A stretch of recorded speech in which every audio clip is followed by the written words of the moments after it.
আগুনের স্রোত আমার দিকে আসতে শুরু করলো।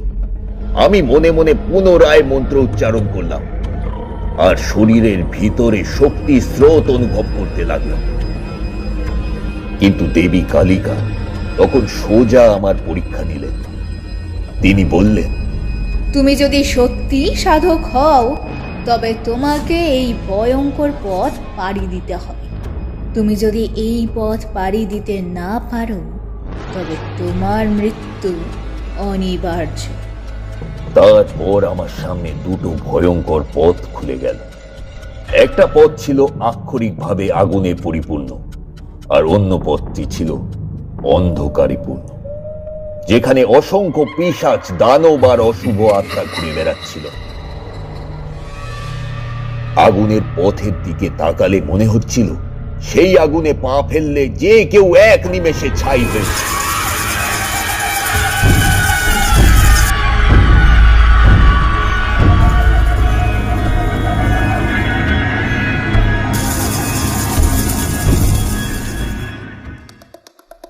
নমস্কার শ্রোতা বন্ধুরা, আজ ঠাকুর মশাই আপনাদের শোনাবেন এমন একটা ঘটনা যে ঘটনার সাক্ষী ছিলেন বিভূতি ও কিশোরী। আপনারাও যদি এই অভিজ্ঞতার সাক্ষী হতে চান তাহলে অবশ্যই গল্পটি শেষ পর্যন্ত শোনান।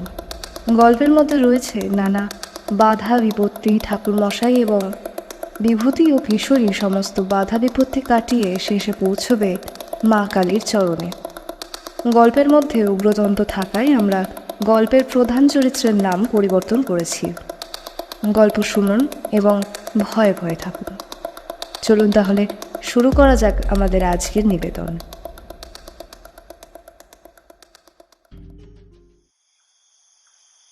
সেই সন্ধ্যাটা ছিল ভীষণ অদ্ভুত। শীতের আমেজ তখন পুরোপুরি গ্রাস করেছে চারপাশ।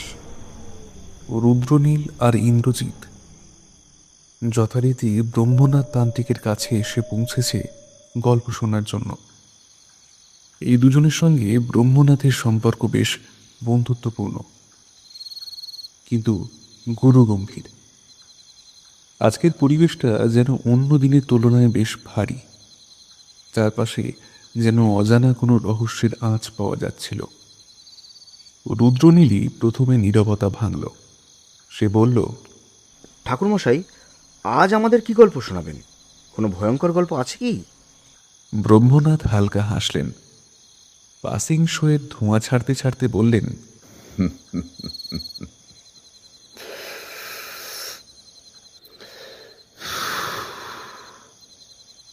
আজ আমি তোমাদের বলবো এমন কিছু যা একদিন আমার নিজের জীবনে ঘটেছিল।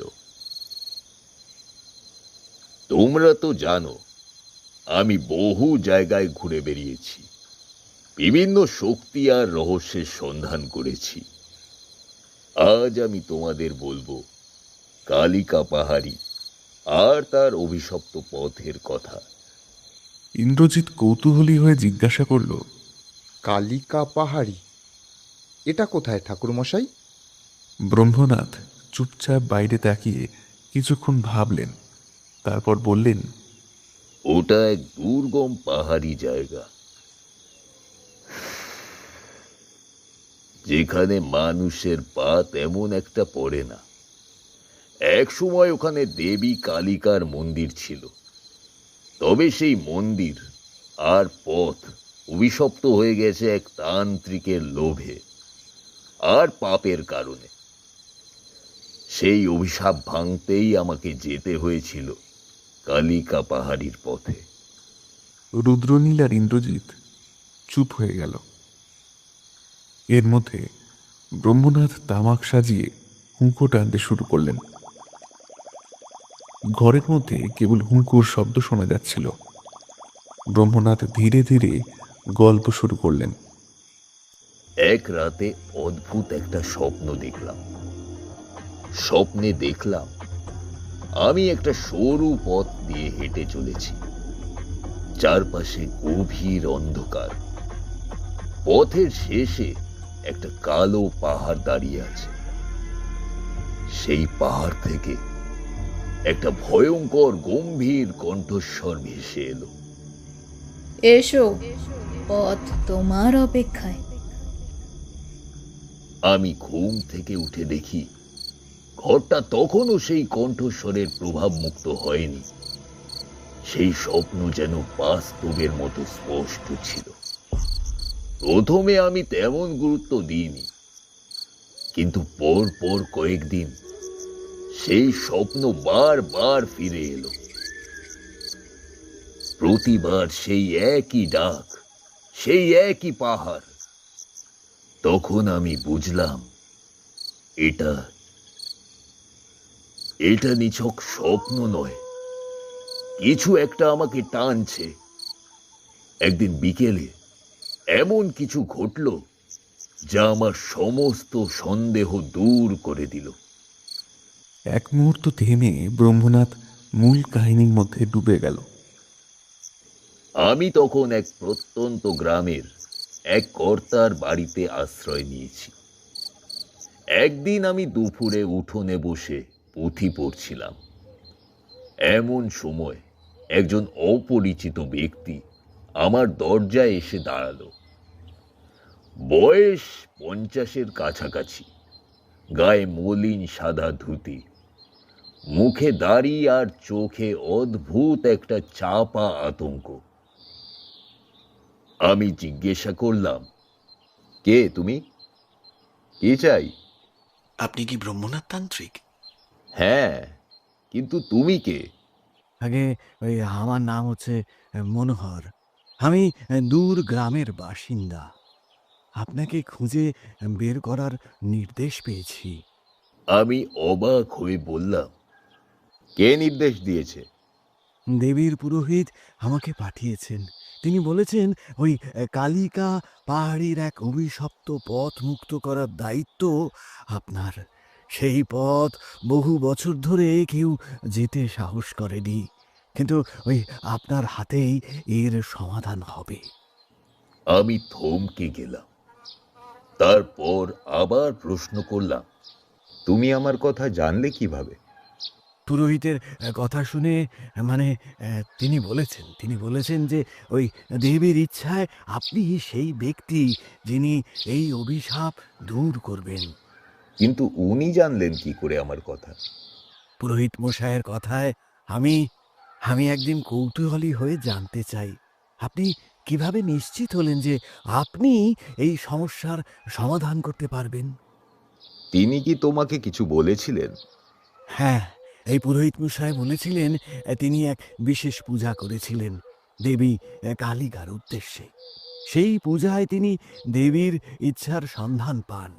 দেবী তাকে স্বপ্নযোগে নির্দেশ দিয়েছিলেন যে এক বিশেষ সাধক আসবেন, যিনি দেবীর ইচ্ছায় এই অভিশাপ দূর করবেন। পুরোহিত মশাই আপনার আগমনের বেশ কিছুদিন আগেই স্বপ্নে এই ভবিষ্যৎবাণী পান। আপনি যখন এখানে পৌঁছলেন, হ্যাঁ, তিনি একদম নিশ্চিত হন। স্বপ্নে? পুরোহিত মশাইয়ের ভাষায় তাকে দেবী নির্দেশ দিয়েছিলেন, তোমার গ্রামে একজন আগন্তুক আসবে। তিনি দেবীর আশীর্বাদে অভিশাপ মুক্তির উপায় জানাবেন। আপনার আপনার আগমন তাই সেই স্বপ্নের সঙ্গে না একদম মিলে যায়। কিন্তু আমি যে এখানে এসেছি সেটা উনি জানলেন কি করে? পুরোহিত মশাই বলেছিলেন তিনি দেবীর কাছে বিশেষ আরাধনা করেছিলেন অভিশাপ মুক্তির উপায় জানার জন্য। সেই আরাধনার সময়ে তিনি দেবীর কাছে এই ইঙ্গিত পান। ইঙ্গিত? কি ধরনের ইঙ্গিত? তিনি বলেছিলেন আরাধনার সময় দেবী তাকে এক ধ্যানের মধ্যে দিয়ে ভবিষ্যতের একটি দৃশ্য দেখান। সেই ধ্যানে তিনি আপনাকে দেখতে পান, এক সন্ন্যাসীর মতো মানুষ, গায়ে ধুতি, পিঠে ঝোলা এবং কপালে ত্রিপুণ্ড চিহ্ন। তিনি দেখেন আপনি কালিকা পাহাড়ের পথে আসছেন। দেবী তাকে জানান এই আগন্তুকই দেবীর আশীর্বাদে এই অভিশাপ দূর করবেন। তার কিছুদিন পর আপনি যখন গ্রামে আসেন, পুরোহিত মশাই আপনাকে দেখেই চিনে ফেলেন। ধ্যানের মাধ্যমে দেখা? দেবী নিজেই তাকে আমার কথা বলেছিলেন? ঠিক তাই, দেবী বলেছিলেন যে আগন্তুক আমার নির্দেশে আসবে সে আমার ইচ্ছার বাহক, তাকে চিনে নিতে ভুল করো না।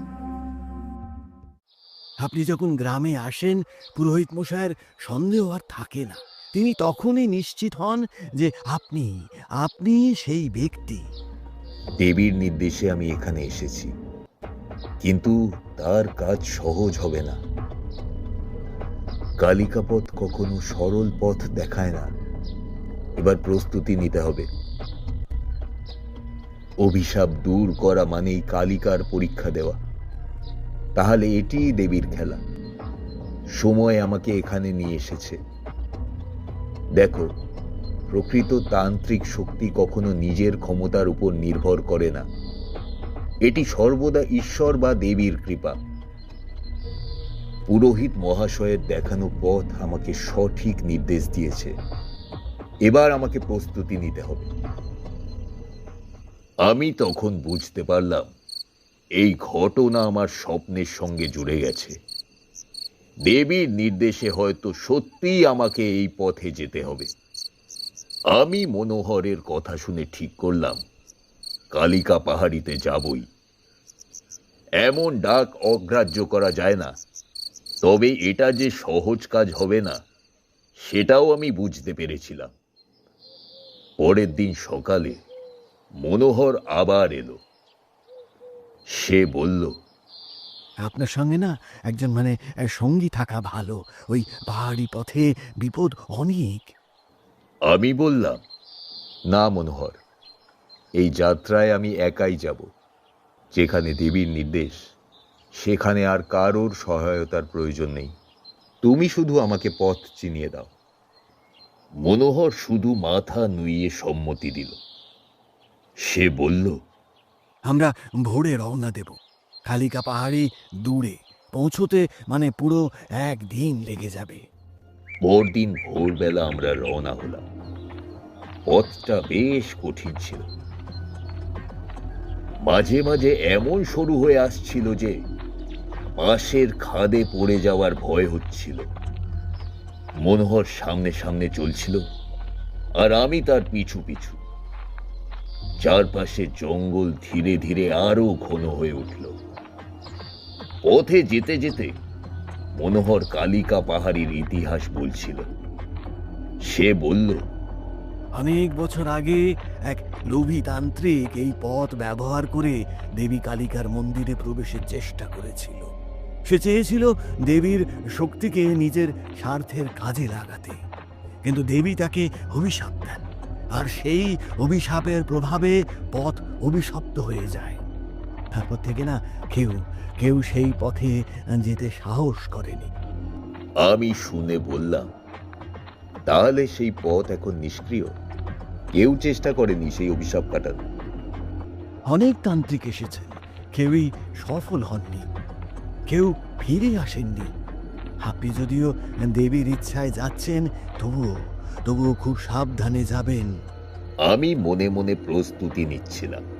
জানতাম কাজ সহজ হবে না, তবে ভয় আমাকে থামাতে পারবে না। দুপুর নাগাদ আমরা কালিকা পাহাড়ির পাদদেশে পৌঁছালাম। জায়গাটা পুরোপুরি নির্জন। পাহাড়টা এতই কালো আর গম্ভীর যে মনে হচ্ছিল তার মধ্যেই সমস্ত রহস্য লুকিয়ে আছে। না, এখান থেকে না আর যাব না। আপনার সঙ্গে একজন থাকলে খুব ভালো হতো, কিন্তু আপনি নিজেই একা যেতে চান যদি, তাহলে একাই যাবেন। তাহলে ওই পাহাড়ের ওপরের দিকে না সরু একটা পথ পাবেন, সেটা ধরবেন। পথে যাই ঘটুক সাহস রাখবেন। আপনার কাজ দেবীর উদ্দেশ্যে। আমি চারপাশে তাকালাম। জায়গাটার নিস্তব্ধতা আমার মনের মধ্যে একটা চাপা ভয় তৈরি করেছিল। তবে সেই ভয় দূর করে আমি এগিয়ে চললাম। কালিকা পাহাড়ি যেন আমার প্রতিটি পদক্ষেপের দিকে চেয়েছিল। ঘরের মধ্যে তীক্ষ্ণ তীব্র এক আবেগ বিরাজমান। রুদ্রনীল আর ইন্দ্রজিৎ আস্তে আস্তে ব্রহ্মনাথ তান্ত্রিকের দিকে তাকাচ্ছিল। ঘরের মধ্যে হালকা বাতাস বইছিল, এবং বাতাসের সঙ্গেই যেন কিছু রহস্যের আবেশ ছড়িয়ে পড়েছিল। হঠাৎ করেই ইন্দ্রজিতের তরফ থেকে ভেসে এলো প্রশ্নবাণ। ঠাকুরমশাই, আপনি যে কালিকা পথ, কালিকা পাহাড়ির কথা বলছেন, তার সাথে দেবী কালিকার কি সম্পর্ক? দেবী কালিকার পরিচয় সম্পর্কে আমাদের আগে অবহিত করুন। তারপরেই আমাদের পক্ষে কাহিনীর সারমর্ম উদ্ধার করা সম্ভব হবে। না হলে গল্প শোনাই হবে, বোঝার হবে না। এই ঘটনা শুনতে হলে তোমাদের দেবী কালিকা এবং দেবী তারার সম্বন্ধে ধারণা থাকা জরুরি। যিনি কালিকা বা কালী নামে পরিচিত, এমন এক শক্তি যা এই পৃথিবীকে শৃঙ্খলিত করে রাখতে পারে। তিনি শুধু ধ্বংসের দেবী নন, তিনি সৃষ্টির শক্তিও। তার পরিচয় যে শুধু শত্রুর ধ্বংস কিংবা মৃত্যুর দেবী হিসেবে তা নয়, তার মাধ্যমে একজন সাধক তার নিজস্ব অন্ধকার, ভয়, দুঃখ এবং শত্রুর ধ্বংস করে এবং নতুন এক উজ্জ্বল পথ তৈরি করে। তাহলে কালিকা দেবী আমাদের জীবনের কোন দিককে প্রভাবিত করে? কালিকা দেবী তন্ত্র সাধনায় আত্মবিশ্বাস এবং শক্তির প্রতীক। যে তন্ত্র সাধক তার আশীর্বাদ লাভ করেন, তিনি আত্মবিশ্বাসী হন। তার ভিতরের অন্ধকার শক্তির বিরুদ্ধে যুদ্ধ করার ক্ষমতা অর্জন করেন। দেবী কালিকা শক্তির মূল ভিত্তি হল ধ্বংস, কিন্তু এই ধ্বংসের মাধ্যমে সৃষ্টি নিহিত। তন্ত্রে এই ধ্বংসের মাধ্যমে সাধক আত্মবিশ্বাসী হয়ে ওঠে আর সবার থেকে আলাদা হয়ে যায়। তন্ত্র সাধনায় কালিকা দেবী এবং তার শক্তি একমাত্র তন্ত্র সাধকদের জন্য এক অনন্য শক্তির উৎস। তার পূজা, মন্ত্র এবং শক্তির মাধ্যমে সাধক নিজের অবচেতনকে জাগ্রত করে এবং তার মাধ্যমে পৃথিবীর সমস্ত অন্ধকার রূপ প্রকাশ পায়। তোমরা কি জানো কালিকা পুজোর মধ্যে সবচেয়ে শক্তিশালী মন্ত্র কি? ব্রহ্মনাথ তান্ত্রিক হেসে বললেন, কালী মন্ত্র। এই মন্ত্রের শক্তি শুধু শত্রুকেই ধ্বংস করে না, বরং আত্মবিশ্বাসের, নীতির এবং ঈশ্বরের প্রতি আনুগত্যের শক্তি জাগ্রত করে। দেবী কালিকার তন্ত্র সাধনায় ভূমিকা হল চেতনার শুদ্ধি, আত্মবিশ্বাস এবং সমগ্র পৃথিবীকে শুদ্ধ করার প্রক্রিয়া। তন্ত্রে দেবী কালিকার সেই শক্তির উদ্ভব, যিনি শুধুমাত্র পৃথিবীর অন্ধকার, দুর্বলতা, ব্যর্থতা, দুঃখের বিরুদ্ধে লড়াই করেন না, বরং তিনি নতুন দিকের জন্মও দেন। এবার একটা অত্যন্ত গুরুত্বপূর্ণ বিষয় তোমাদের সামনে নিয়ে আসব। ব্রহ্মনাথ তান্ত্রিক সিগারেটের ধোঁয়া ছাড়লেন।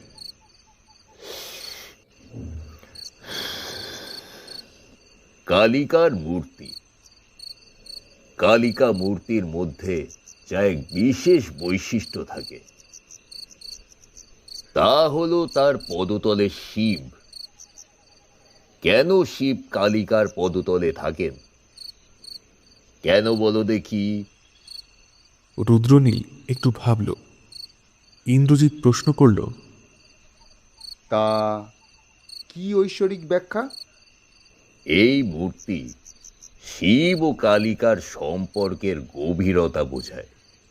পদতলে শিবের অবস্থান শিবের ধ্বংসাত্মক শক্তির সঙ্গে কালিকার সংযুক্তির ইঙ্গিত দেয়। ধ্বংসের মাধ্যমেই সৃষ্টির জন্ম হয়। কালিকা, যিনি সমস্ত শক্তির দেবী, তার পদতলে শিব থাকেন, কারণ শিবের ধ্বংসাত্মক শক্তি কালিকার শক্তির পরিপূরক। এই মূর্তির শিব সব কিছু ধ্বংস করে পৃথিবীকে পুনর্স্থাপন করেন, কিন্তু কালিকা শক্তির দেবী, পৃথিবীকে শুদ্ধ করে তার আদর্শের দিকে এগিয়ে নিয়ে যান। তাদের সম্পর্কে সৃষ্টির সূচনা, ধ্বংসের পর পুনর্নির্মাণের রহস্য প্রকাশ করে। কালিকার বাহন বাঘ। কালিকার বাহন বাঘ? কেন বাঘ? বাঘ, যাকে দেবী কালিকা বাহন হিসেবে গ্রহণ করেছেন, একটি শক্তিশালী, ভয়ঙ্কর এবং অত্যন্ত সাহসী প্রাণী। এই বাঘের মধ্যে যে শক্তি এবং আত্মবিশ্বাস থাকে, তা সৃষ্টি এবং ধ্বংসের সকল উপাদানকে ধারণ করে। তন্ত্রে বাঘের বাহন চরম শক্তির প্রতীক হিসেবে কাজ করে। বাঘ একদিকে চরম শিকারী, অন্যদিকে মহান আত্মবিশ্বাসের রূপ। দেবী কালিকা যখন বাঘের উপর চড়ে বসেন, তখন তিনি এই শক্তি ও আত্মবিশ্বাসকে পৃথিবীতে ছড়িয়ে দেন, যাতে প্রতিটি সাধক শত্রুর সম্মুখীন হয়ে সাহসিকতার সঙ্গে লড়াই করতে পারে। বাঘের মতোই সাধকও কখনো পিছপা হয় না, কেবল এগিয়ে চলে। শুধু জয়ই তার লক্ষ্য। আমি দেবী কালিকা আর দেবী তারার মধ্যে পার্থক্য বুঝতে পারি না ঠিক করে। দুজনের পদতলেই তো শিব বিরাজমান। দেবী কালিকাকে সাধারণত ধ্বংসের দেবী হিসেবে দেখা হয়, তবে এই ধ্বংসের মধ্যে সৃষ্টির ক্ষমতাও নিহিত থাকে। দেবী কালিকার মূর্তির নিচে শিব শুয়ে থাকেন, এবং এই অবস্থান দুটি গভীর প্রতীকের প্রতিনিধিত্ব করে। কালিকা দেবী তার শক্তির পূর্ণ প্রকাশ ঘটান এবং শিবের সাহায্যে ধ্বংসের মাধ্যমে পুনর্গঠন করে থাকেন। এখানে শিব নিরাকার ও অমর, শান্তির প্রতীক হলেও কালিকা তার ধ্বংসাত্মক শক্তির মাধ্যমে অশুভ শক্তিকে নির্মূল করেন। কালিকা দেবী তন্ত্র সাধনায় বিশেষ ভূমিকা পালন করেন, বিশেষত কালিকা মন্ত্র বা কালিকা তন্ত্রের মাধ্যমে। তিনি ধ্বংসের মধ্যে দিয়ে আত্মবিশ্বাস এবং শক্তি অর্জন করার পথ দেখান। তার মূর্তি একটি আত্মবিশ্বাসের প্রতীক হয়ে ওঠে, যেখানে মৃত্যুর পরেও নতুন জীবন এবং সৃষ্টির সম্ভাবনা থাকে। আর অপরদিকে দেবী তারা, যাকে তারা মহাতন্ত্র বা তারা মন্ত্রের অধিকারিণী দেবী হিসেবে পূজা করা হয়, শান্তি, শুদ্ধি এবং সমৃদ্ধির দেবী। দেবী তারার মূর্তির নিচেও শিব আছেন, তবে এখানে শিবের উপস্থিতি শান্তি ও শুদ্ধির প্রতীক হিসেবে বোঝা যায়। দেবী তারা শান্তি, শুদ্ধি এবং মঙ্গল প্রদানের শক্তির অধিকারিণী, এবং শিব এখানে তার সাধনায় সমর্থনকারী হিসেবে প্রমাণিত হন। শিবের পদতলে তারা দেবী নিজের শান্তি, সৌম্যতা ও আত্মবিশ্বাসের শক্তি নিয়ে সমস্ত দুঃখ ও দুর্বলতা থেকে মুক্তির পথ দেখান। তারা দেবী শান্তি ও শুদ্ধির মাধ্যম হিসেবে তাদের ভক্তদের নানান বিধি কষ্ট থেকে মুক্তি দেন। তাদের মধ্যে একটি গভীর আধ্যাত্মিক সংযোগ থাকে, যেখানে শিব শান্তির প্রতীক হিসেবে এবং তারা শক্তির প্রতীক হিসেবে তাদের ভক্তদের আধ্যাত্মিক সমৃদ্ধি প্রদান করেন। দেবী কালিকা ও দেবী তারার মধ্যে প্রধান পার্থক্য হল তাদের শক্তির প্রকৃতি। দেবী কালিকা শক্তির পূর্ণ রূপ, যে শক্তি ভয়, ধ্বংস ও পুনর্গঠনের মধ্যে লুকিয়ে থাকে। যেখানে দেবী তারা শান্তি, সৌম্যতা ও আত্মবিশ্বাসের শক্তি। কালিকার শক্তি রুদ্র, অপ্রতিরোধ্য এবং প্রলয়ের মতো। অন্যদিকে দেবী তারার শক্তি শুদ্ধি ও শান্তির। কালিকা শত্রু, অন্ধকার ও দুর্বলতাকে ধ্বংস করে নতুন শক্তির সঞ্চার করেন। আবার তারা শক্তি মানুষের অন্তর্গত শক্তি, আত্মবিশ্বাস এবং শুদ্ধতার দিকে পরিচালিত করে। এছাড়াও কালিকা দেবীর বাহন বাঘ, যা শক্তি, আক্রমণ এবং প্রতিরোধের প্রতীক। কালিকা যখন বাঘের উপর চড়ে বসেন, তখন তিনি মন্দ শক্তির বিরুদ্ধে যুদ্ধ করেন এবং পৃথিবীতে ধ্বংসাত্মক শক্তি চালান। অন্যদিকে দেবী তারার বাহন হাঁস, যা শান্তির, মঙ্গলের এবং সৌম্যর প্রতীক। হাঁস দেবী তারার শক্তির মাধ্যমে পৃথিবীতে শান্তি এবং সমৃদ্ধি নিয়ে আসে। তারা ও কালিকা যদিও একে অপরের পরিপূরক, তাদের শক্তির প্রকাশ একেবারে ভিন্ন। কালিকা দেবী অন্ধকার, ধ্বংস এবং পুনর্গঠনের শক্তির প্রতিনিধি, যেখানে দেবী তারা শান্তি, সৌম্যতা এবং আধ্যাত্মিক শক্তির প্রতীক। কালিকা শক্তির মানে একজন সাধককে অন্তর্গত অন্ধকার ও দুর্বলতার সঙ্গে লড়াই করে সঠিক পথের দিকে এগিয়ে নিয়ে যাওয়া।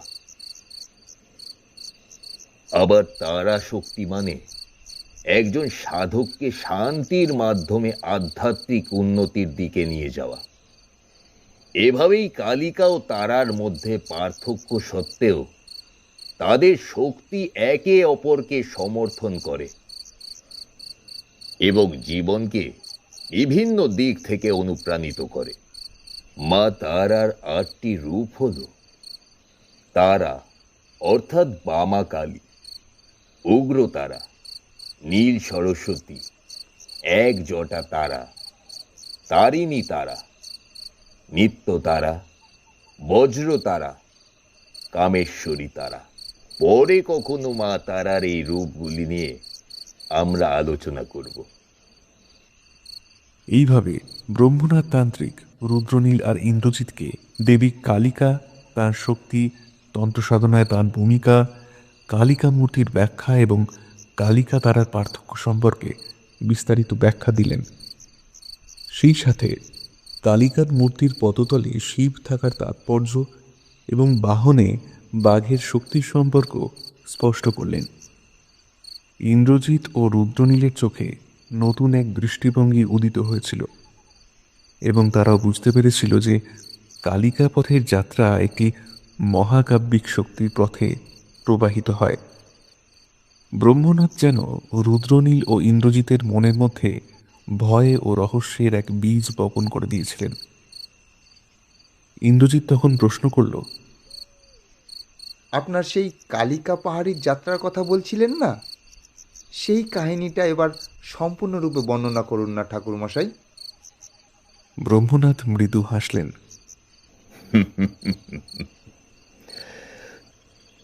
তোমরা যদি ভেবে থাকো যে সে পথ সাধারণ ছিল, তবে ভুল করছো।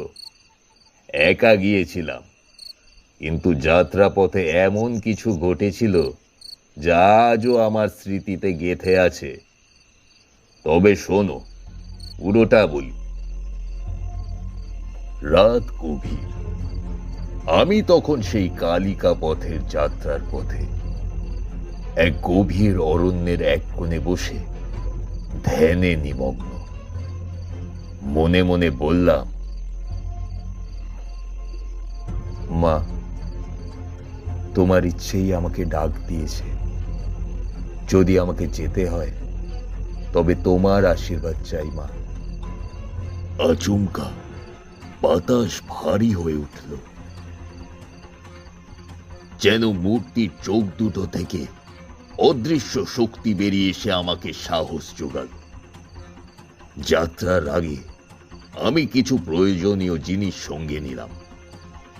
ত্রিশূল, রুদ্রাক্ষ, মালা, একটি বিশেষ তন্ত্রগ্রন্থ এবং কয়েকটি চুনির খণ্ড, যা অশুভ শক্তি থেকে রক্ষা করে। সব কিছু গুছিয়ে নিয়ে বেরিয়ে পড়লাম। রাত তখন গভীরতম স্তরে। চাঁদের আলো জঙ্গলের ছায়ায় মিশে চারপাশকে যেন রহস্যময় করে তুলেছে। জঙ্গলের পথ যেন অন্ধকারের সমুদ্রে হারিয়ে গেছে। পথের দুপাশে গাছগুলো যেন কোনো অভিশপ্ত আত্মার মতো দাঁড়িয়ে আছে, নিঃশব্দে। বাতাসের মধ্যে এক ধরনের গা ছমছমে গন্ধ, পুরনো কাঠ আর ভেজা মাটির মিশ্রণে। মাঝে মাঝে শোনা যায় অদ্ভুত আওয়াজ, গাছের পাতার খসখস, কিংবা দূর থেকে ভেসে আসা অচেনা প্রাণীর ডাক। প্রতিটি বার পা রাখার সঙ্গে সঙ্গে মনে হচ্ছিল মাটির নিচে কিছু নড়াচড়া করছে। ঘাসের মধ্যে থেকে উঠে আসছে অদ্ভুত ফিস ফিস আওয়াজ। কিন্তু আমি থামলাম না। আমার মনের একাগ্রতা আর মা কালিকার প্রতি বিশ্বাস আমাকে এগিয়ে নিয়ে চলল। জঙ্গলের মাঝখানে হঠাৎ একটা জায়গায় আলোটা যেন বেশি ফুটে উঠল। আমি সেখানে গিয়ে দেখলাম একটা পুরনো শিবলিঙ্গ পড়ে আছে। চারপাশে শুকনো পাতা, আর সেই পাতাগুলোর নিচে অদ্ভুত চিহ্ন খোদাই করা। চিহ্নগুলো দেখে মনে হলো সেগুলো কোনো প্রাচীন তান্ত্রিক সাধনার নিদর্শন। আমি মাটিতে বসে মন্ত্রপাঠ শুরু করলাম। ওম নমো শিবায়, ওম হ্রিম হ্রিম কালিকায় নমো। মন্ত্রপাঠ শেষ করতেই একটা ঠান্ডা বাতাস আমার চারপাশে ঘুরে উঠল। আমি বুঝতে পারলাম এখান থেকে কালিকা পাহাড়ির শক্তি আমাকে পরীক্ষা করা শুরু করেছে। মন্ত্রপাঠ শেষ করে যখন উঠতে যাব, তখনই পেছন থেকে একটা কণ্ঠস্বর ভেসে এলো। তুমি কি জানো তুমি কোথায় যাচ্ছ? আমি ঘুরে দাঁড়ালাম। আমার সামনে দাঁড়িয়ে আছে একটি লম্বা কালো পোশাক পরা ব্যক্তি। তার চোখ দুটি গভীর আর অস্বাভাবিক জ্বলজ্বল করছে। চেহারায় অদ্ভুত এক প্রাচীনতার ছাপ। আমি জিজ্ঞাসা করলাম, কে তুমি? লোকটি মৃদু হেসে বলল, আমি আমি একজন সাধারণ পথপ্রদর্শক। তবে তোমাকে এই পথে যেতে হলে আমার সহায়তা নিতেই হবে। আমি আমার হাতের ত্রিশূল শক্ত করে ধরলাম। তুমি কি মায়ের কোনো দূত, নাকি কোনো পরীক্ষার অংশ? লোকটি আমার প্রশ্নের উত্তর না দিয়ে শুধু বলল, আমি তোমাকে পথ দেখাবো, তবে আমার সঙ্গে খুব সতর্ক থাকবে। আমি কিন্তু বন্ধুও হতে পারি, আবার শত্রুও হতে পারি। আমি ভাবলাম এই লোকের উপস্থিতি আশীর্বাদ হতে পারে, আবার হতে পারে কোনো বিভ্রম। তবুও আমার নির্ভীক মন আমায় বলল, চল ব্রহ্মনাথ, চল, পথ যতই কঠিন হোক, থামার উপায় নেই ব্রহ্মনাথ। চল। পথটি যতই গভীরে এগোতে থাকলো, ততই পরিবেশের ভয়ানক সৌন্দর্য চোখে পড়ল। কালো আকাশে মেঘের আড়াল থেকে চাঁদের আলো গাছের পাতার ফাঁক দিয়ে ঝরে পড়ছে। মাঝে মাঝে মনে হচ্ছে কোন অদৃশ্য ছায়ামূর্তি আমার পেছন পেছন হাঁটছে। এক জায়গায় এসে লোকটি থেমে গেল। সে আঙুল তুলে দেখালো একদল বাদুড়। তারা গাছের ডাল থেকে হঠাৎ উড়ে গিয়ে অদৃশ্য হয়ে গেল। হঠাৎই একটা গর্জন শোনা গেল। গর্জনটা এত ভয়ঙ্কর যে মনে হচ্ছিল পাহাড় কাঁপছে। আমি লোকটির দিকে তাকালাম।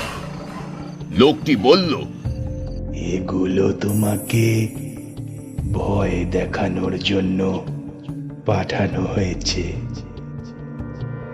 নিজের শক্তি ধরে রাখো। এখানে কোনো বাঘ নেই। এগুলো সব দিকভ্রান্ত আত্মার আওয়াজ। পাহাড়ের সামনে পৌঁছাতে পৌঁছাতে রাত আরো গভীর হলো।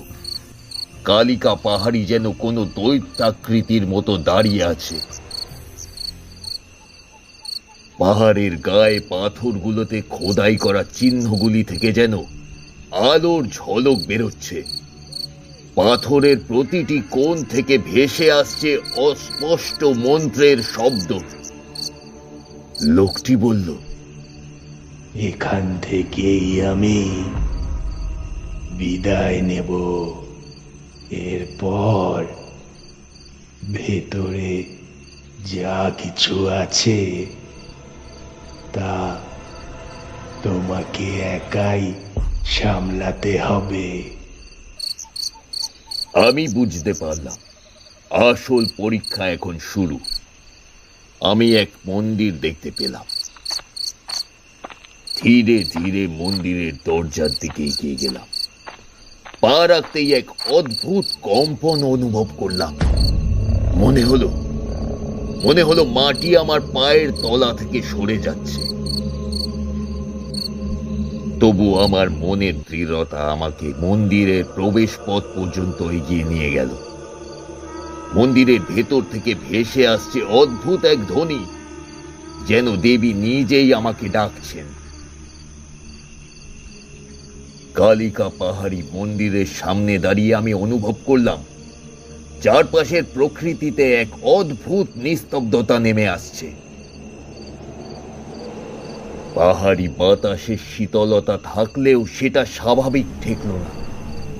বরং এমন মনে হচ্ছিল যেন এই বাতাসে কেউ এক অজানা সতর্কতা ভাসিয়ে দিচ্ছে। চারপাশের আলো আধারিতে থাকা গাছপালাগুলোর মধ্যে হালকা ফিসফিসানি যেন ধ্বনিত হচ্ছিল। মন্দিরটি অদ্ভুত সুন্দর অথচ ভয়ঙ্কর।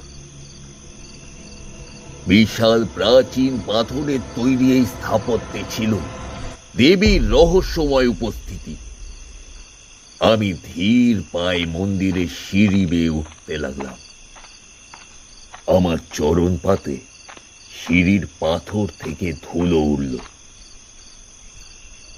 মনে হচ্ছিল বহু শতাব্দী ধরে এই সিঁড়ি কারোর অপেক্ষায় ছিল। প্রতিটি ধাপ পেরোনোর সাথে সাথে আমি বুঝতে পারলাম যে মন্দিরটি শুধু একটি আধ্যাত্মিক স্থলই নয়, এটি তন্ত্র সাধনার এক প্রাচীন কেন্দ্র, যেখানে দেবীর ক্রোধ আর আশীর্বাদ সমানভাবে মিশে আছে। সেখানে দাঁড়িয়ে আমি কিছুক্ষণ নীরব হয়ে থাকলাম। পাথরের দরজা, যাতে শত শত প্রাচীন চিহ্ন খোদাই করা, সেগুলো দেখে মনে হচ্ছিল যেন কোনো এক অদৃশ্য শক্তি এই মন্দিরের রক্ষক। দরজার উপরে দেবীর মূর্তি খোদাই করা ছিল। মূর্তির চোখ দুটি জীবন্ত মনে হচ্ছিল। যেন তা আমার প্রতিটি পদক্ষেপ লক্ষ্য করছে। আমি নিজের মধ্যে শক্তি সঞ্চয় করে মন্ত্র উচ্চারণ করলাম। ওম ক্রিং কালিকাই নমঃ। ওম হ্রিং মহাকাল্লাই নমঃ। মন্ত্রের প্রতিধ্বনি মন্দিরের চারপাশে ছড়িয়ে পড়ল। পাথরের দরজা ধীরে ধীরে কেঁপে উঠল এবং ভারী গর্জনের মতো শব্দে সেটি খুলে গেল। দরজা খুলতেই ভেতর থেকে ঠান্ডা হাওয়ার ঝাপটা এসে মুখে লাগল। আমি সেই হাওয়ায় এক মহাকটু গন্ধ অনুভব করলাম, যা ধূপ, রক্ত আর বেদির গন্ধের সংমিশ্রণ। মন্দিরের ভেতরে আমি পা রাখতেই চারপাশের অন্ধকার ধীরে ধীরে মিলিয়ে গেল। প্রথমেই আমি দেখতে পেলাম দেবীর একটি বিরাট মূর্তি। দেবীর এক হাতে খড়গ, অন্য হাতে মুন্ডমালা। মূর্তির মুখাবয়ব ক্রোধ আর মমতার মিশ্রণে ভয়ানক এবং শাশ্বত মনে হচ্ছিল। দেবীর পদতলে শয়িত শিবের মূর্তি, কিন্তু সেটি কোনো সাধারণ শিবের মূর্তি ছিল না। তার চোখ দুটি যেন রক্তিম আলোর মতো জল জল করছিল।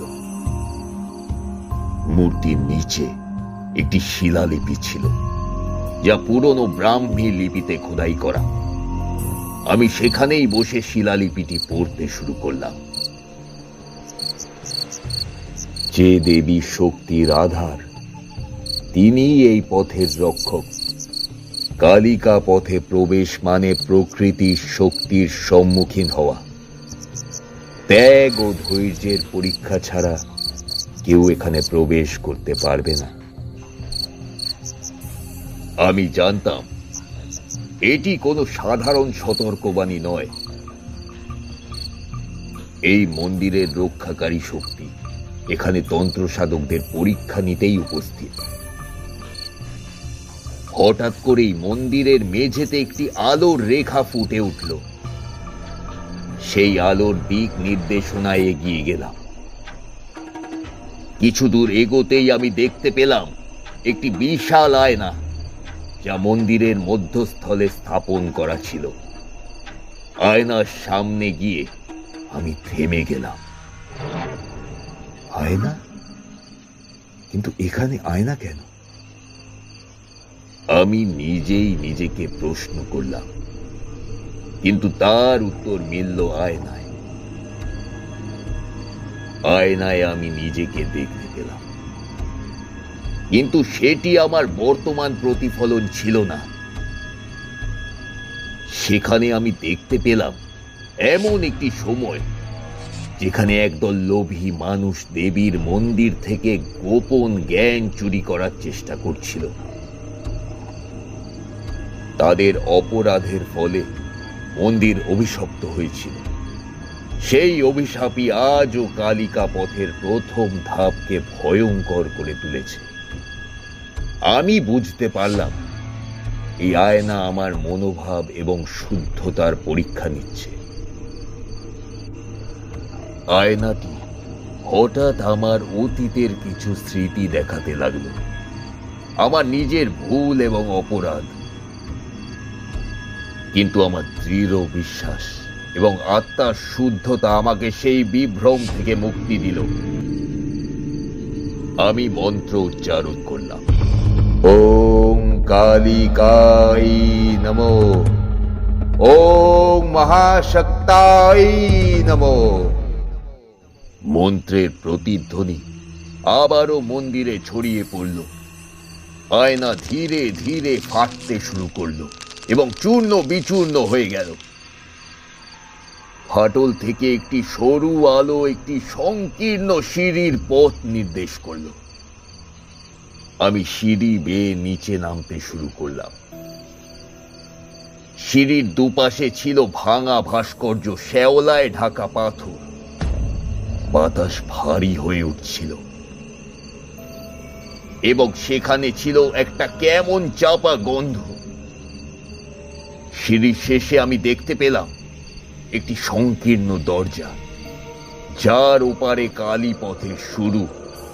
কিন্তু দরজার সামনে আমি শুনতে পেলাম এক কর্কশ আওয়াজ। অন্ধকার থেকে হঠাৎ দুটি চোখ জ্বলজ্বল করে উঠল। এটি ছিল এক অভিশপ্ত আত্মা, যাকে কালিকা পথের রক্ষক হিসেবে স্থাপন করা হয়েছিল। এই অভিশপ্ত আত্মাকে পরাজিত করেই আমাকে কালিকা পথে প্রবেশ করতে হবে। আমি মন্ত্র উচ্চারণ করতে শুরু করলাম এবং আমার চারপাশে তান্ত্রিক শক্তির আবির্ভাব ঘটল। কালিকা পথের প্রথম পরীক্ষা আমার সামনে উন্মোচিত হল। মন্দিরের ভেতরের পরিবেশ ছিল শীতল, কিন্তু ভেতরের হাওয়ায় ভেসে আসছিল ধূপ এবং পচা রক্তের গন্ধ। বিশাল মন্দিরের চারপাশে দেবী কালিকার বিভিন্ন রূপের প্রাচীন মূর্তি স্থাপন করা। মাঝখানে শ্মশান চিহ্ন আঁকা একটি তান্ত্রিক বেদী। মেঝেতে লাল ও কালো আলপনায় অঙ্কিত নানা শক্তির প্রতীক। এই ভৌতিক পরিবেশেই আমি দেখতে পেলাম বেদীর পাশে একটি ছায়ামূর্তি, যা ধোঁয়ার মতো ঘন কালো আকারের রূপ নিচ্ছে। কর্কশ কণ্ঠে সেই ছায়া বলল, তোমাকে আমি এখানেই থামিয়ে দেব। কালিকা পথ আমার অভিশাপের চক্রে বাঁধা। তোমার সাধনার শক্তি যদি যথেষ্ট হয়, তবে আমাকে পরাস্ত করে দেখাও। আমি শান্ত গলায় বললাম, তোমার এই অভিশাপ তোমার লোভ আর পাপের ফল। আমি তোমাকে মুক্ত করব, তবে তার আগে তোমার শক্তির পরীক্ষা নিতে হবে। এরপর শুরু হলো এক ভয়ঙ্কর তন্ত্র শক্তির লড়াই। এবার পুরোহিত একটি ত্রিকোণ লোহা দিয়ে আগুন জ্বাললেন। তারপর পঞ্চমুখী প্রদীপে তিলের তেল ঢেলে জ্বালালেন। বেদির পাশে পুরনো খুলি রেখে ধূপ জ্বালিয়ে শূন্যে হাত তুলে তান্ত্রিক মন্ত্র শুরু করলেন। কালী মন্ত্রায় পশ্চাৎ ধ্বংসায় রিং সাহা। মন্ত্র উচ্চারণের সঙ্গে সঙ্গে শূন্য থেকে একটি বিশাল আগুনের গোলা তৈরি হয়ে আমার দিকে ধেয়ে এলো। আমি দ্রুত নিজের ঝোলার ভেতর থেকে কৃষ্ণ সর্ষে এবং গঙ্গার জল বের করলাম। গঙ্গা জল মাটিতে ছিটিয়ে একটি সুরক্ষা চক্র তৈরি করলাম। সাথে কৃষ্ণ সর্ষে মন্ত্র উচ্চারণের সময় চারিদিকে ছড়িয়ে একটি লাল চন্দন কাঠের প্রদীপে আগুন জ্বালিয়ে সামনে স্থাপন করলাম।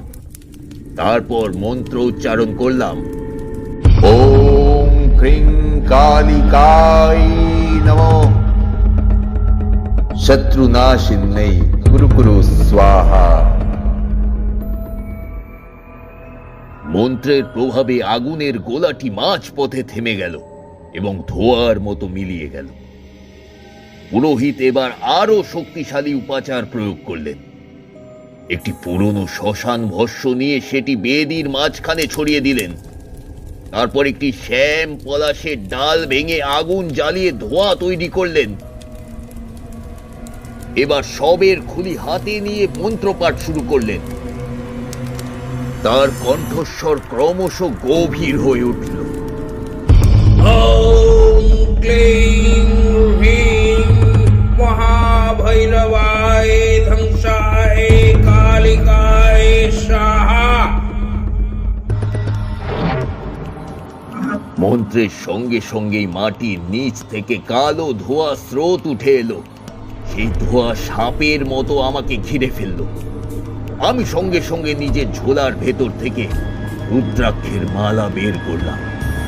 তারপর সেটি মাটিতে রেখে রুদ্রাক্ষ মালাকে কালো সর্ষে আর গঙ্গা জলে শুদ্ধ করে বেদির সামনে কর্পূর জ্বালিয়ে তার সঙ্গে কস্তুরী মেশানো ধূপ প্রজ্বলন করে মন্ত্র উচ্চারণ করলাম। ওম রিং শ্রিং কালিকাই শক্তি সঞ্চায় ওম ফট ওম ফট ওম ফট স্বাহা।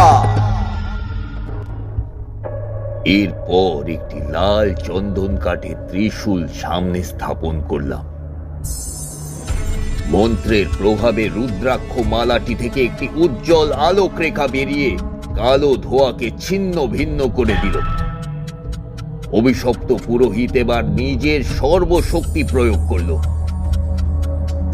শূন্য থেকে একটি কালো ত্রিশূল তৈরি করে তা আমার দিকে ছুঁড়ে মারল। আমি নিজের কালী তান্ত্রিক ত্রিশূল হাতে তুলে নিলাম এবং উচ্চারণ করলাম,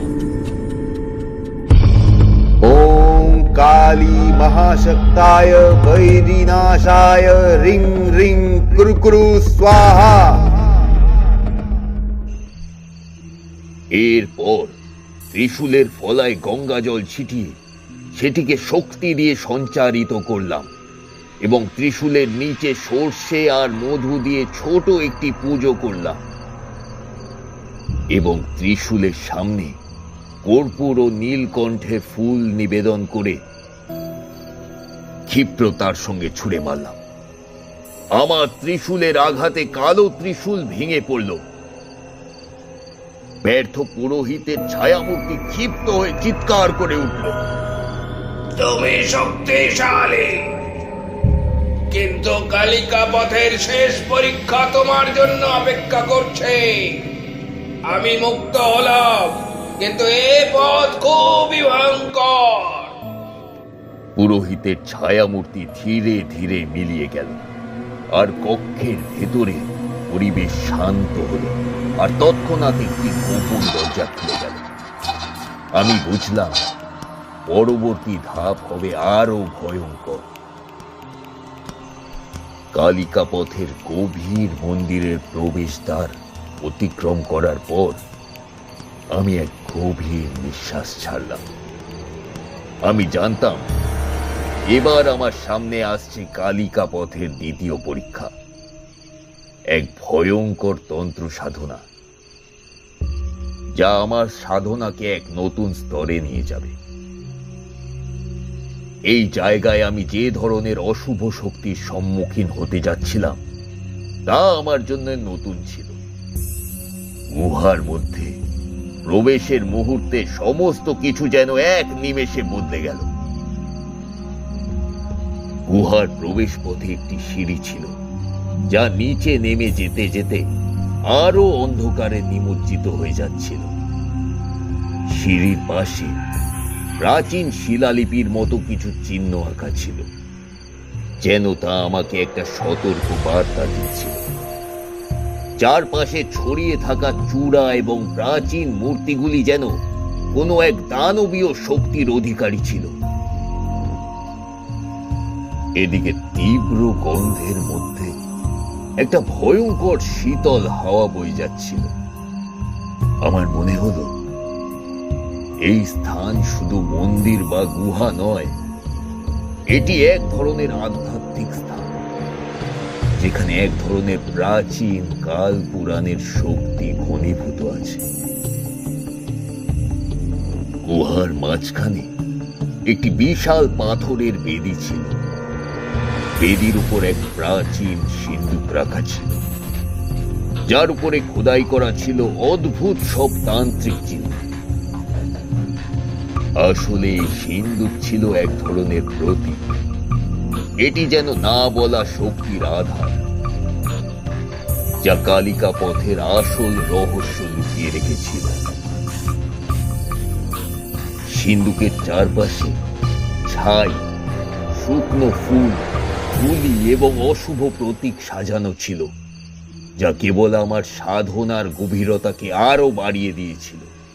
তবে আমি জানতাম এই মন্দির এবং সিন্দুকের মধ্যে যে শক্তি লুকিয়ে আছে তা একেবারেই সহজে ধরা পড়বে না। প্রথম থেকেই আমার চিন্তা ছিল, আমি যে প্রতীকগুলো দেখেছি সেগুলি আমার সাধনায় কিভাবে কাজে লাগাবো। আমি জানতাম দেবী কালিকার প্রকৃত শক্তি বুঝতে হলে আমাকে আগের মতো শুধু বাহ্যিক আচার না করে এক গভীর তন্ত্র সাধনায় নিমগ্ন হতে হবে। আমার চিন্তা এতটাই একাগ্র ছিল যে আমি তৎক্ষণাৎ তন্ত্র সাধক হিসেবে নিজের প্রস্তুতি গ্রহণ করলাম। একটি সাদা চাদর মাটিতে বিছিয়ে আমি সেই চাদরের উপর একটি কালো তেল দিয়ে আঁকা তান্ত্রিক চক্রের মধ্যে বসলাম। মন্ত্রের সঙ্গে সঙ্গে আমার দেহ ও আত্মা যেন একযোগে শক্তির প্রতি সমর্পিত হয়ে যাচ্ছিল। তারপর আমি মন্ত্র উচ্চারণ করলাম। গঙ্গা জলে রুদ্রাক্ষ শুদ্ধ করে গলায় পড়ল। একটি তেলের প্রদীপে সাদা চন্দন এবং রুদ্রাক্ষের বীজের জাল প্রজ্বলিত করলাম। তারপর চন্দনের গুঁড়ো দিয়ে একটি সুরক্ষা চক্র এঁকে মন্ত্র উচ্চারণ করলাম। ওম হ্রিং কালিকা রক্ষম মহাশক্তি ধ্বংসায় নমো। ওম কালিকায় নমো। মন্ত্রের প্রথম উচ্চারণে বাতাসে এক তীব্রতা সৃষ্টি হল। চারপাশের ঘন কালো মেঘ তৈরি হয়ে ভয়ঙ্কর গর্জন শুনতে পেলাম। এমন অনুভূতি হচ্ছিল যেন দেবী কালিকা আমার শক্তির ওপর প্রথম আঘাত হানতে চলেছেন। আমার প্রথম মন্ত্র শেষ হতে না হতেই গুহার ছায়ায় এক ভয়ঙ্কর তন্ত্রের শক্তি উদিত হল। ছায়ামূর্তিরা জীবন্ত হয়ে উঠল। অতীতে যারা এখানে সাধনা করেছিল তাদের আত্মা, তারা একে একে আমার দিকে ধেয়ে আসছিল। তাদের মুখগুলি ছিল বিকৃত, শরীরগুলো ছিল ছিন্ন ভিন্ন এবং গায়ে ছিল অদ্ভুত প্রতীক। তাদের চোখগুলো ছিল হিংস্র এবং দেহ ক্ষত বিক্ষত। সেই সমস্ত ছায়ামূর্তিগুলি অদৃশ্য শক্তি নিয়ে আমার দিকে এগিয়ে আসছিল। আমি চিন্তা করলাম, এর আগে কখনো এমন কিছু আমি দেখিনি। তবে আমি কোনোভাবেই ভয় পেলাম। শান্তভাবে আমি দ্বিতীয় মন্ত্রটি উচ্চারণ করতে শুরু করলাম।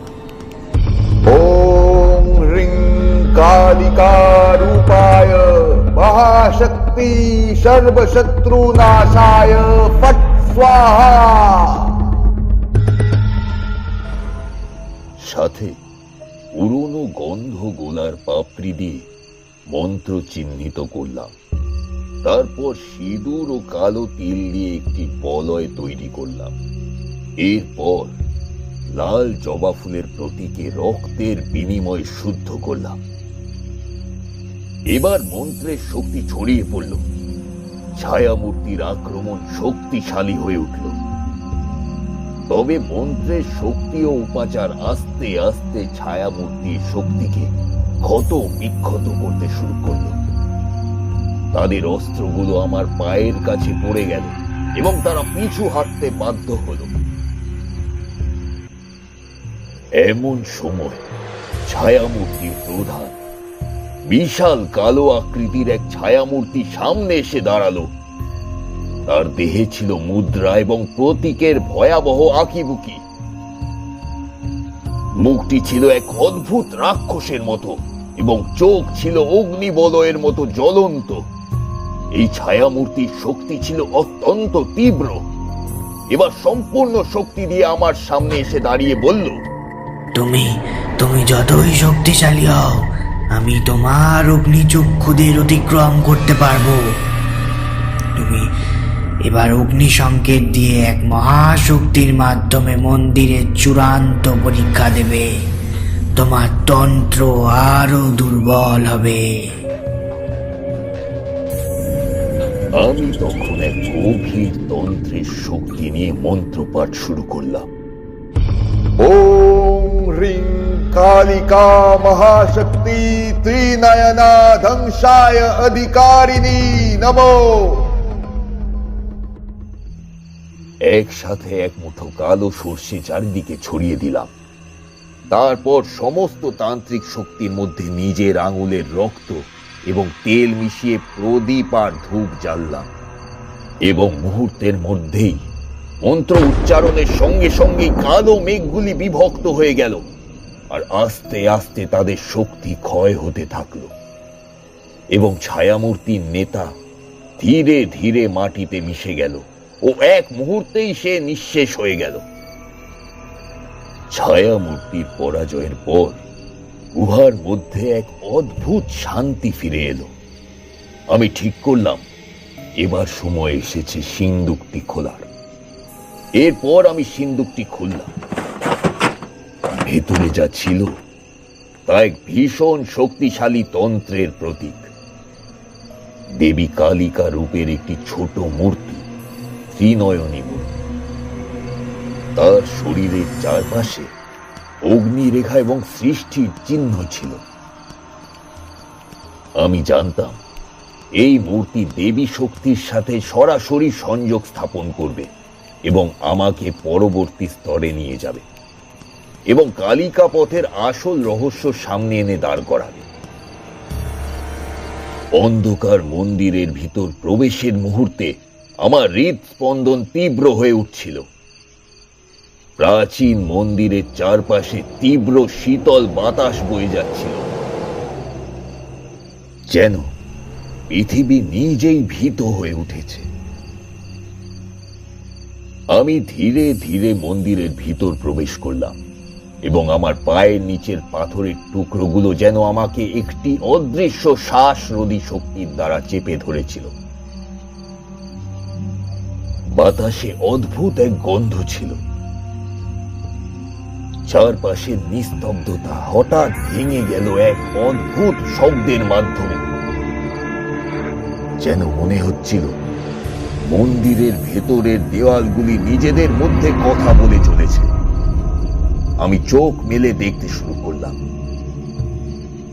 সেই মুহূর্তে মন্দিরের মেঝেতে একটি অদ্ভুত তন্ত্র চিহ্ন দেখা দিল। তার মধ্যে কালো রঙের আঁকা ছিল এক বিশাল দেবী, যার চোখ ছিল আগুনের মতো তেজস্বী, আর অন্য একটি সম্পূর্ণ অন্ধকার। তার মাথায় বিশাল এক মুকুট ছিল, আর গলার চারপাশে রক্তে সিক্ত সাপের মতো দানবীয় সৃষ্টি। তন্ত্র চিহ্নের দিকে তাকিয়ে আমার মনে হয়েছিল দেবী কালিকার এই চিহ্নের মধ্যে তার অশুভ শক্তির ছায়া ছিল। মন্দিরের অন্ধকার ভেদ করে হঠাৎ এক ভয়ঙ্কর আওয়াজ ভেসে আসতে লাগলো, নিজস্ব নিস্তব্ধতা ছেদন করে। সেই গর্জন যেন আকাশের অগ্নিস্রোত মন্দিরের পাথরে আছড়ে পড়ছে। চারপাশে আগুনের শিখা ছড়িয়ে পড়ছিল, আর মন্দিরের দেওয়ালগুলো যেন কাঁপতে শুরু করছিল। আমি বুঝতে পেরেছিলাম এই মন্দিরে প্রবেশ করাই তার একমাত্র লক্ষ্য, কালিকা তন্ত্রের গভীরে পৌঁছানো তার লক্ষ্য। কিন্তু সে পথে যে আরো কত ভয়াবহ বিপদ অপেক্ষা করছে তা আমি বুঝতে পারছিলাম না। ক্রমাগত এগিয়ে আসতে থাকা অশনি সংকেত আজ করে মন্ত্র উচ্চারণ শুরু করলাম। ওম ক্রিং কালিকা মহাকালী হ্রিং। মন্ত্রের ধ্বনি আমার শরীরের ভিতর প্রবাহিত হতে লাগলো, যেন কোনো এক অদৃশ্য শক্তি আমাকে নিজের সঙ্গে একাত্ম করে নিচ্ছে। কিন্তু হঠাৎ মন্দিরের পাথরের মধ্যে গহীন শব্দ উঠল। একটি বিশাল রূপ ধীরে ধীরে মন্দিরের কেন্দ্রে আত্মপ্রকাশ করল। প্রথমে এটি অন্ধকারের মধ্যে ছিল, কিন্তু ধীরে ধীরে এটি রূপান্তরিত হতে লাগলো এক দানবীয় সৃষ্টি, যার শরীর ছিল আগুনের মতো, চোখ ছিল রক্তিম, আর তার মুখে ভয়াবহ এক হিমশীতল হাসি। এরই মধ্যে দেবী কালিকা ভয়ঙ্কর রূপে দেখা দিলেন। তার শরীরের প্রতিটি অংশ আগুনের শিখায় জ্বলজ্বল করছিল। চারপাশে কালো ধোঁয়া ছড়িয়ে পড়ল, আর অদৃশ্য শক্তির স্রোত প্রবাহিত হতে লাগলো। তার পায়ের নিচের পাথর গলে জল হয়ে পড়তে শুরু করলো, আর পুরো মন্দিরটি যেন দুলে উঠল। এই রূপটি আমাকে এক অদৃশ্য শক্তির মধ্যে আটকে ফেলল। তুমি কি জানো, সন্তানের মতো যে সত্যিকারের সাধক হতে চায় তার পথ কত কঠিন? এই তন্ত্রের আধ্যাত্মিক পথ শুধু একজন সাধকই পাড়ি দিতে পারে, কিন্তু তার জন্য তাকে তার নিজের আত্মাকে পূর্ণরূপে ত্যাগ করতে হবে। তুমি যদি এই পথ ধরো তবে একে একে তুমি পরীক্ষিত হবে মৃত্যু, অগ্নি, অন্ধকার এবং দুর্ভেদ্য বিপদে। শুধু একটি শেষ সীমা আছে যেখানে তোমার আত্মা মুক্তি পাবে, এবং সেই মুক্তি পাবার জন্য তোমাকে হারাতে হবে তোমার সব কিছু। আমার মন স্থির ছিল। আমি জানতাম এই মুহূর্তে যদি ভুল করি তবে আমার মৃত্যুর সঙ্গে সঙ্গে পুরো পৃথিবী এক অদ্ভুত অন্ধকারের মধ্যে চলে যাবে। ধীরে ধীরে বললাম, প্রণাম দেবী, আমি প্রস্তুত, আমি এই অগ্নিপথে চলতে রাজি। সেই মুহূর্তে দেবী কালিকা নিজের শরীরের অগ্নিস্বরূপ থেকে এক বিশাল শিখার মতো শক্তি বের করে চারপাশে আগুনের ঝর্ণা ছড়িয়ে দিলেন। আগুনের স্রোত আমার দিকে আসতে শুরু করলো। আমি মনে মনে পুনরায় মন্ত্র উচ্চারণ করলাম আর শরীরের ভিতরে শক্তির স্রোত অনুভব করতে লাগলাম। কিন্তু দেবী কালিকা তখন সোজা আমার পরীক্ষা নিলেন। তিনি বললেন, তুমি যদি সত্যি সাধক হও তবে তোমাকে এই ভয়ঙ্কর পথ পাড়ি দিতে হবে। তুমি যদি এই পথ পাড়ি দিতে না পারো তবে তোমার মৃত্যু অনিবার্য। তারপর আমার সামনে দুটো ভয়ঙ্কর পথ খুলে গেল। একটা পথ ছিল আক্ষরিকভাবে আগুনে পরিপূর্ণ, আর অন্য পথটি ছিল অন্ধকারে পূর্ণ, যেখানে অসংখ্য পিশাচ, দানব আর অশুভ আত্মা ঘুরে বেড়াচ্ছিল। আগুনের পথের দিকে তাকালে মনে হচ্ছিল সেই আগুনে পা ফেললে যে কেউ এক নিমেষে ছাই হয়ে যাবে। অন্য পথে ছিল এক অশুভ নীরবতা, যেখানে অজস্র আত্মা ব্যথায় বিলাপ করছিল। এই পথের একটি অংশ আমাকে জীবন দেবে, আর একটি পথ আমাকে কেবল ধ্বংস করবে। আমি প্রথমে আগুনের পথ বেছে নিলাম। আগুন আমার শরীরকে গ্রাস করতে লাগলো, কিন্তু আমার মনোবল ছিল অটুট। আগুনের পোড়ার মধ্যেও আমি মন্ত্রে আচ্ছন্ন হয়ে যেতে লাগলাম। কিন্তু আগুনের মধ্যে চলতে চলতে হঠাৎ এক অদ্ভুত দৃশ্য আমার সামনে উঠে এলো। এক বিশাল পিশাচ, যার মুখ ছিল অজস্র চোখে পরিপূর্ণ। তার গা থেকে শ্বাসরোধী কালো ধোঁয়া বের হচ্ছিল। পিশাচটি হাসতে হাসতে আমার দিকে এগিয়ে আসছিল। হঠাৎ পিশাচ বলল, তুমি আগুনের মধ্যে পড়তে চাইছো, কিন্তু জানো কি, আগুনের ভিতর রয়েছে মৃত্যু, আর তারপরেই শুধু এক অন্ধকার অতীত। তুমি যদি এই পথে পাড়ি দিতে চাও, তোমাকে প্রথমে আমার শর্ত মেনে চলতে হবে। আমি কঠোর দৃষ্টিতে পিশাচের দিকে তাকালাম, যেন মৃত্যু আমার কাছে কিছুই নয়।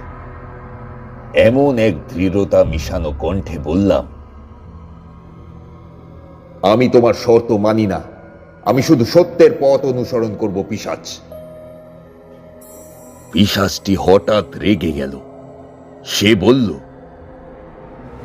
তুমি বোকা, তুমি বোকা, আমাকে থামাতে পারবে না তুমি।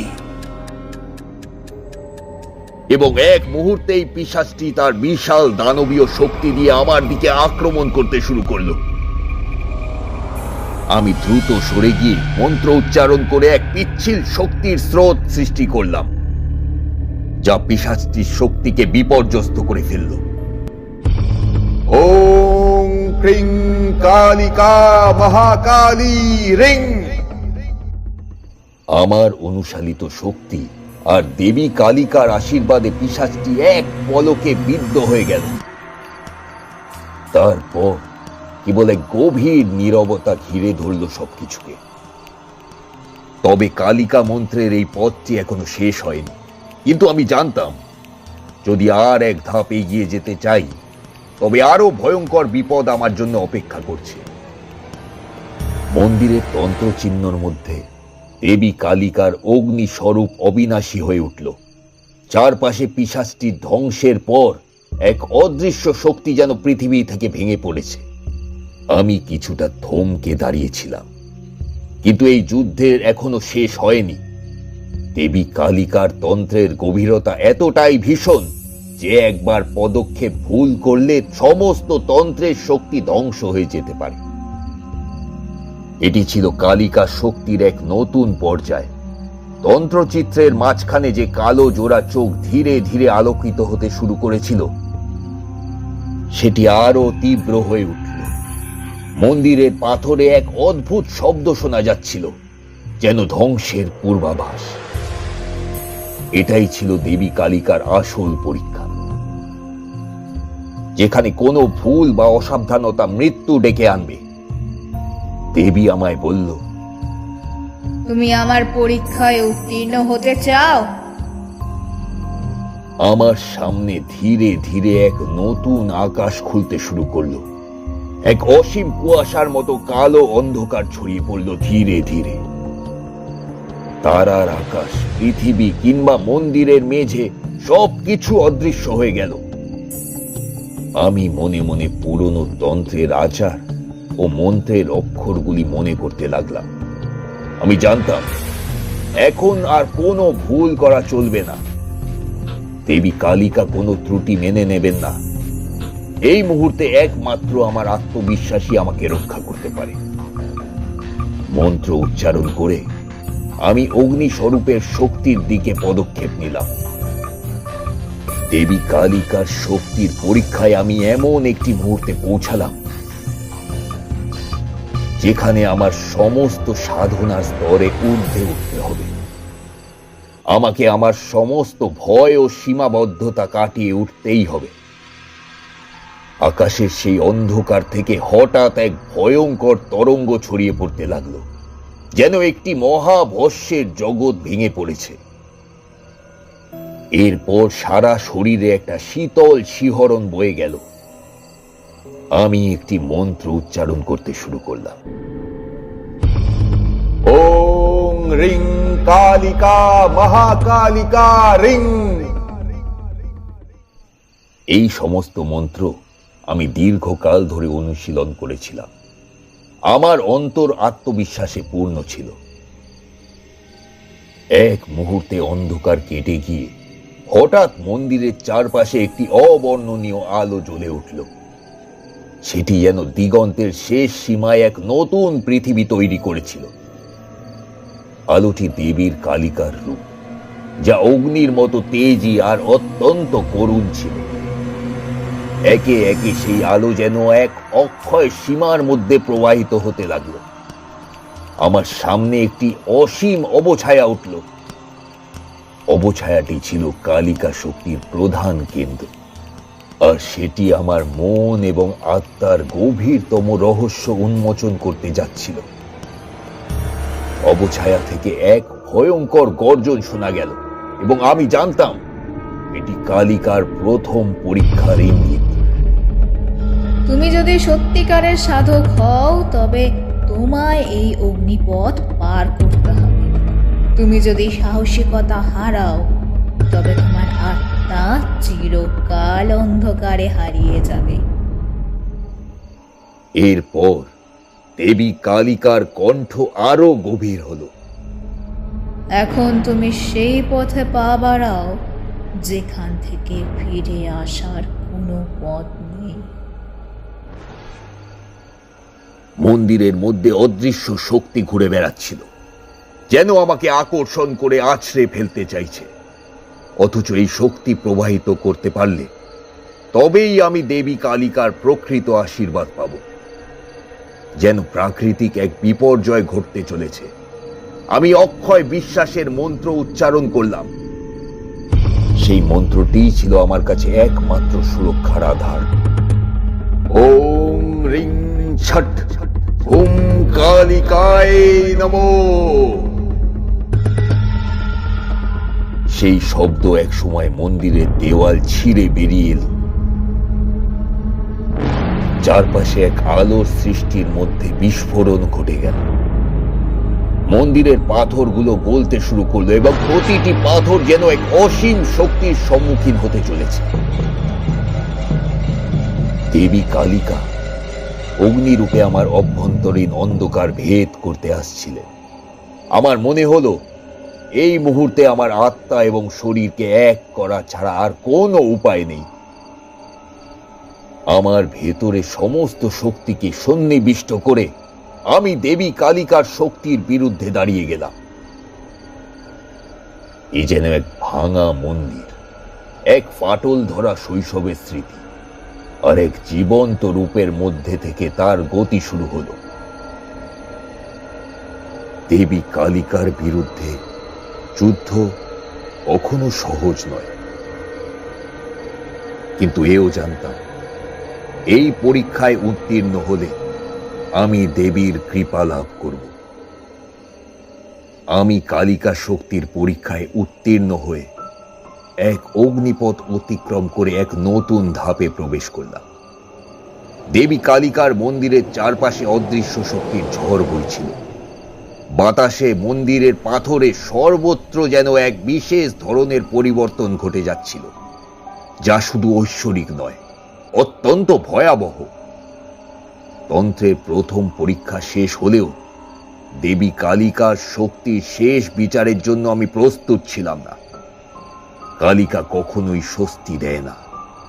যত বেশি তপস্যা, তত বেশি পরীক্ষা। সামনের পথটিও ততটাই অন্ধকার ছিল, যার মাঝে আধারই ছিল একমাত্র দৃশ্যমান।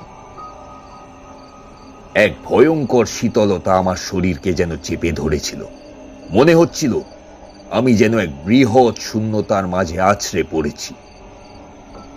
পা না রাখলেই যেন তা হবে জীবনের অন্তিম মুহূর্ত।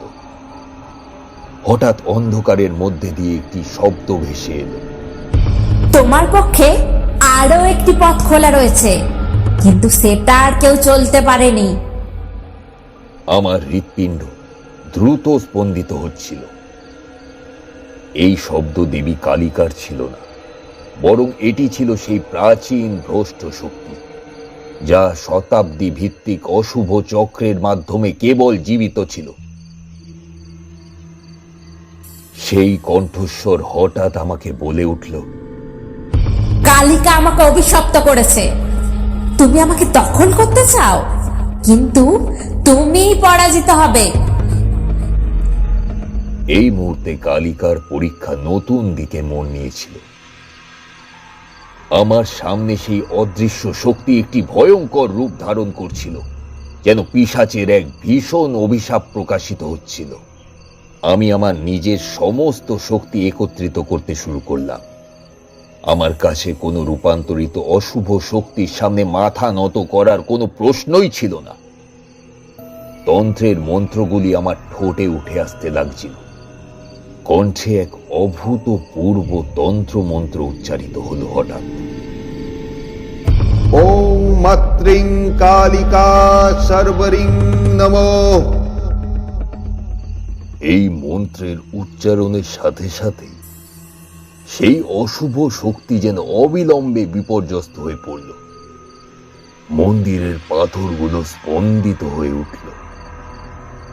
চারপাশের অন্ধকার ধীরে ধীরে কমে গিয়ে আশার আলোতে ভরে উঠতে শুরু করলো। তবে এবার আমার সামনে এলো নতুন এক পরীক্ষা। এই নতুন পরীক্ষাটি ছিল আমার আত্মবিশ্বাসের, ধৈর্যের এবং আত্মত্যাগের। আলো পূর্ণ হয়ে উঠল, আর আমি কেবলমাত্র একটি কথা বললাম, দেবী কালিকা, তুমি আমার পথ প্রদর্শিকা। আমি প্রস্তুত দেবী, সব রকম পরীক্ষার জন্য প্রস্তুত। তারপর একটি আলো আমার চোখের সামনে ভেসে উঠল, একটি পূর্ণতার মধ্যে, যা সত্যি দেবী কালিকার শক্তির পরিপূর্ণ রূপ। আমি আমার তান্ত্রিক সাধনায় এক নতুন পথের সন্ধান পেলাম। কালিকা পাহাড়ির পথটি শুধু তাদের জন্য খোলে যারা দেবী কালিকাকে সম্পূর্ণ আত্মশক্তি হিসেবে গ্রহণ করার প্রস্তুতি নিয়েছেন। আমার মনে হচ্ছিল এক অদ্ভুত শক্তির স্রোত যেন প্রবাহিত হচ্ছে, যা আমাকে এক অদ্ভুত দিশা দেখাচ্ছিল। পথের শেষে একটি পর্বত শৃঙ্গ দেখা যাচ্ছিল, কিন্তু কিভাবে সেখানে পৌঁছাবো তা স্পষ্ট ছিল না। সেই পুরো স্থানটি ছিল ভয়ঙ্কর এবং বিভ্রম নিমজ্জিত। সেই স্থানে হেঁটে যেতে যেতে আমার অনুভব হচ্ছিল যেন সেখানে সময় এবং স্থান কোনো কিছুরই মানে নেই। সবই যেন এক এবং একাত্মের মধ্যে মিশে যাচ্ছে। আমি যেন এক অদ্ভুত আধ্যাত্মিক শক্তির মধ্যে বিলীন হয়ে যাচ্ছি। তা যেমন অদ্ভুত সুন্দর, তেমনি তার মধ্যে রয়েছে এক ভয়ের মিশ্রণ। এরই মধ্যে আমি মনে মনে বললাম, মা, তোমার কৃপায় আমি এত দূর অবধি পৌঁছেছি। আমার উপর তোমার দয়া হোক মা, দয়া হোক। জয় মা কালী। আমি নিজেকে এক অবাস্তব স্থানে অনুভব করছিলাম। সময়ের কোনো ব্যাখ্যা ছিল না। আমি শূন্যতার মধ্যে হেঁটে যাচ্ছিলাম। একের পর এক অভ্যন্তরীণ স্মৃতি, চিন্তা আর স্বপ্ন আমার মাথায় ঘুরছিল। অদূরে একটি বিশাল প্রাসাদ দেখা দিল। এর ঠিক বাইরে এক রহস্যময় মন্দির, যেখান থেকে কালিকা শক্তি ঘনীভূত হয়ে উঠছিল। সেই মন্দিরের কাছে যেতে আমি দেবী কালিকার স্বয়ং রূপ অনুভব করলাম। সেটি শাশ্বত এবং দয়াময়ী রূপ। এহেন কথা মনে হতে হতে হঠাৎ মন্দিরের দিক থেকে এক নারী কণ্ঠে আদেশ শুনতে পেলাম, এখান থেকে ফিরে যাও। তুমি যথেষ্ট পরীক্ষা দিয়েছ, তন্ত্রের জ্ঞান অর্জন করেছ, কিন্তু তোমার শেষ পরীক্ষা এখানে। তোমার মন, শরীর, আত্মা এগুলোকে এক নতুন আলোর দিকে ফিরিয়ে নিতে হবে। তুমি যদি সত্যিকার অর্থে আমার শক্তির বাহক হতে চাও, তবে তোমাকে সেই পথটি অনুসরণ করতে হবে যেখানে জীবনের অগ্রগতি এবং পরম আনন্দের মাঝে মৃত্যু চিরকাল রয়ে যায়। তবে এ যেন শুধু আদেশ নয়, এ যেন তন্ত্র শক্তির, জীবন শক্তির চরম এবং শাশ্বত বাণী। আমি কিছুক্ষণ চুপ থেকে মন্দিরের দিকে তাকালাম। দেবী কালিকা যে কথাটি বলছেন তা শুধু আমার তন্ত্রমন্ত্রের পরীক্ষাই নয়, জীবনের সবচেয়ে গভীরতম সত্য। আমি উপলব্ধি করলাম যে কালিকা শক্তি এবং সাধনা একদিকে শক্তি আর অন্যদিকে শাশ্বত শান্তি ও সত্যিকারের জ্ঞান পাওয়ার পথ। তুমি কি জানতে চাও প্রকৃত সত্য কি? আমি কিছুক্ষণ দাঁড়িয়ে রইলাম। তখন আমার হৃদয় এবং মন এক সুদৃঢ় বিশ্বাসে পরিপূর্ণ হয়ে উঠেছিল। আমি জানি মা, প্রকৃত সত্য হল কালিকা পথের ভেতর দিয়ে জীবনের পরিপূর্ণতা, যার মধ্যে মৃত্যু এবং বিভ্রম থাকে, তবে একই সঙ্গে তা আমাদের সর্বোচ্চ আত্মতত্ত্বের দিকে এগিয়ে নিয়ে যায়। দেবী কালিকা এক স্নিগ্ধ হাসি দিয়ে আমার দিকে তাকালেন। তারপর তিনি আমাকে এক চমকপ্রদ দৃষ্টি দিলেন, যা ছিল একান্ত শান্তি এবং এক প্রবল শক্তির সম্মিলন। এরপর দেবী মিলিয়ে গেলেন মন্দিরের গভীর অন্ধকারে। সব কিছু ধীরে ধীরে শান্ত হয়ে গেল। আমি দাঁড়িয়ে রইলাম, হৃদয়ে এক অদ্ভুত শান্তি বোধ করলাম। আমি বুঝতে পারলাম কালিকা পথ কেবল জীবন নয়, মৃত্যু ও সৃষ্টি, ভালোবাসা এবং বিভ্রমের এক দুর্বাহ পথ। কিন্তু সেই পথে আমি নিজেকে খুঁজে পেয়েছি। সেই পথটি আসলে জীবন এবং মৃত্যুর চিরন্তন সারথি। দেবী কালিকার প্রকৃত রূপের সাক্ষাৎ পেয়ে অনুভব করলাম সত্যিকারের পবিত্রতা এবং শক্তি কেবল তখনই পাওয়া যায়